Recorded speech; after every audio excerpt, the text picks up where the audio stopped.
Olá, irmão, como vai? Bom, hoje eu tô aqui para discorrer um pouco sobre famílias desestruturadas e tóxicas. E bom, ter uma família ou fazer parte de uma é muito complicado, né? É necessário muita maturidade, muita paciência, muito respeito. Geralmente uma família só consegue ser minimamente estruturada quando há planejamento, né? Quando, por exemplo, um casal planeja ter filhos. Só que na maioria dos casos, né, ainda mais aqui no Brasil, onde nós cultivamos uma cultura de promiscuidade, a maior parte das natalidades que ocorrem são de forma não planejada, né, no puro improviso. E quando um casal tem filho ainda na juventude ou na adolescência, quando os dois ainda não têm condições estáveis para criar um outro ser humano, é possível que a partir disso surjam relações assim no mínimo conturbadas, né? Os pais na juventude, além de não terem condições materiais para ter um filho, também não possuem condições psicológicas, né? E toda essa confusão resulta numa espiral de sofrimento, né? Para o pai, para a mãe, de repente para outros familiares, né? Como os avós, que muitas vezes acabam tendo que cuidar da criança que foi gerada, e principalmente a própria criança, né? A única inocente da história que também acaba sofrendo bastante numa família desestruturada. E, bom, como a maioria das pessoas, eu também, como a maioria de vocês, né, eu não nasci numa família estruturada, creio que não nasci numa família, numa das piores famílias, né, eu vejo muitas famílias aí que são mais destruídas, mais desunidas, mas a minha está longe de ser bem estruturada, né. E de forma resumida, o que eu vejo na minha família são casais que nunca dão certo, né, e se separam, ou então vivem juntos, porém infelizes, né, e brigando toda hora. São pais que não passam bons ensinamentos para os filhos, irmãos que se odeiam ou que vivem competindo entre si com coisas materiais, né, para ver quem é mais bem-sucedido, e avós que chegam na terceira idade sem nenhum tipo de sabedoria adquirida, né, às vezes até um pouco mais infantis do que os próprios filhos em algumas coisas.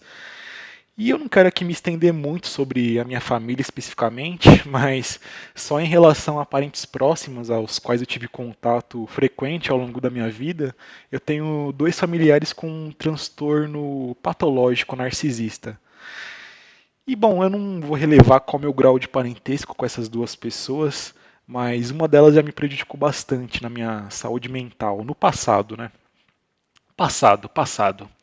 E bom, até agora eu fiz uma breve introdução sobre família. Mas eu não estou aqui para falar da minha vida ou da minha relação com os meus familiares especificamente. Eu quero passar uma red pill, a red pill familiar.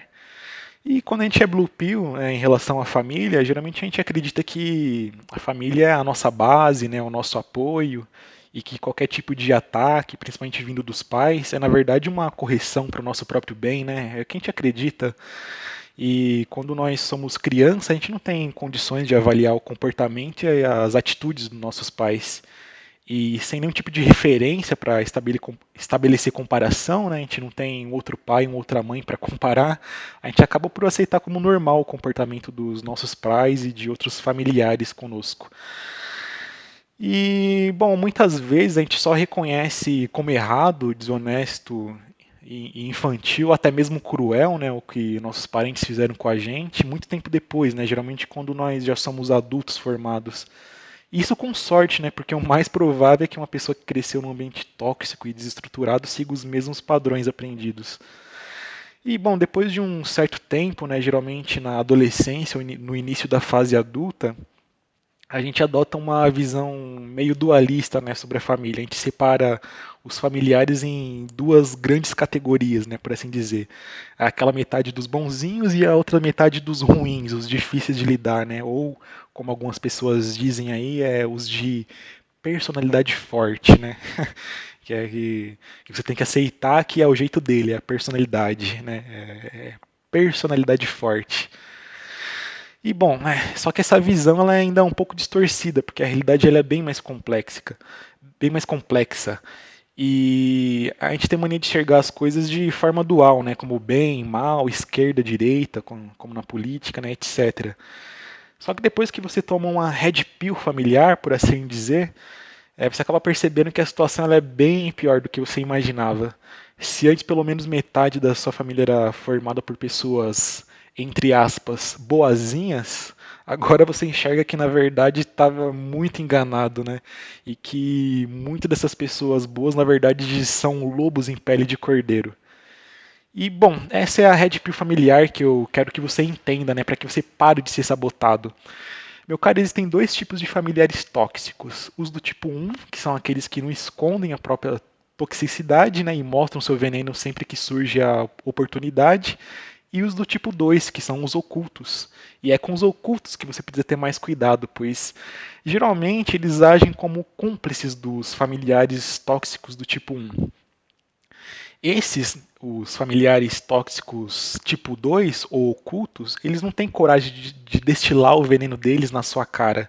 Eles agem na falsidade, tentam coletar o máximo de informação possível da sua vida, e assim que descobrem alguma coisa comprometedora da sua vida, adivinha o que eles fazem? Vão lá e contam para os familiares tóxicos tipo um, né? Os que vão jogar merda na sua cara. E, bom, é necessário estar muito atento, né, aos parentes tóxicos ocultos, porque muitas vezes eles carregam uma aura de compreensão, de calmaria, demonstram que nunca vão ser conflituosos com ninguém, né? E muitas vezes, sabendo que eles são vistos um pouco mais de forma positiva, eles sentem mais à vontade para te abordar, iniciar uma conversa aparentemente amigável, né? E quando você se dá conta, você percebe que se expôs demais, né, a assuntos particulares da sua vida e acabou revelando até mesmo os seus planos. E é aí, meus caros, que a sabotagem acontece. Olha, entenda uma coisa: pessoas baixas, elas falam da vida dos outros. Pessoas medianas falam sobre acontecimentos, coisas do cotidiano. E pessoas elevadas discutem ideias, né, conceitos. Como o que a gente faz aqui, né? A gente tenta debater conceitos, né, enxergar a realidade, definir, entender padrões da sociedade, da família, ou até em nós mesmos. E bom, se você tem algum parente que sempre se aproxima comentando sobre um terceiro, mesmo que não esteja falando mal, desconfie, amigo, desconfie. Principalmente se essa pessoa também faz muitas perguntas particulares sobre a sua vida pessoal. E, bom, eu vou encerrar por aqui. Ainda tenho muitos outros assuntos sobre família, né? Acho que família é um dos assuntos que eu mais tenho conteúdo para fazer. Só que por hoje eu vou ficar por aqui. Não quero me estender muito nesse vídeo. Então agradeço a atenção até aqui e até a próxima.